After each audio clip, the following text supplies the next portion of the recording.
Ribs का क्या मतलब होता है ये आज की इस वीडियो में समझ लेते हैं। रिब्स का कई तरीके से इस्तेमाल किया जाता है। एक तो जो हमारी पसलियाँ होती हैं, यानी कि हमारे या जानवरों के शरीर में जो पसलियाँ होती हैं, जो एक तरीके की हड्डियाँ होती हैं, जैसे हमारे जो छाती की हड्डियाँ होती हैं उनको पसलियाँ कहा जाता है।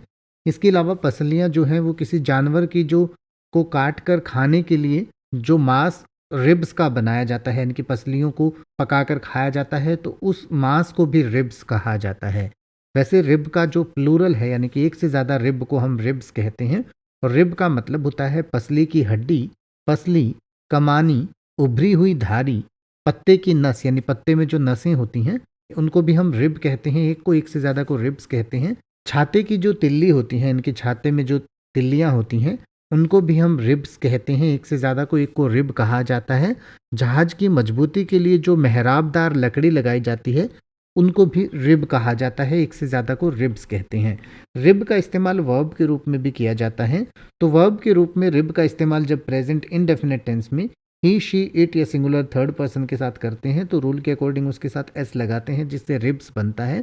और यहाँ पर रिब का मतलब होता है बंद करना, चिढ़ाना या हंसी उड़ाना। तो रिब्स का मतलब हुआ कि बंद करता है या करती है, कर देता है या कर देती है, चिढ़ाता है या चिढ़ाती है, या हंसी उड़ाता है या उड़ाती है।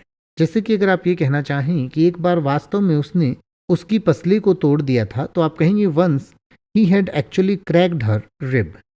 Once he had actually cracked her rib.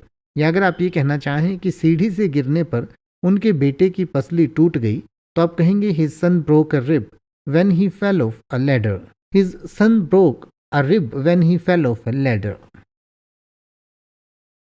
अब आप ऐसे ही किसी भी वर्ड का मतलब हिंदी और इंग्लिश में यूट्यूब पर सर्च कर सकते हैं। आपको मेरी वीडियो मिल जाएगी जिसमें आप बिना किसी फालतू बकवास के सीधा उस वर्ड का मतलब समझ पाएंगे। तो ऐसी ही वीडियोस को देखते रहने के लिए चैनल को सब्सक्राइब करें और बेल आइकन को प्रेस करें।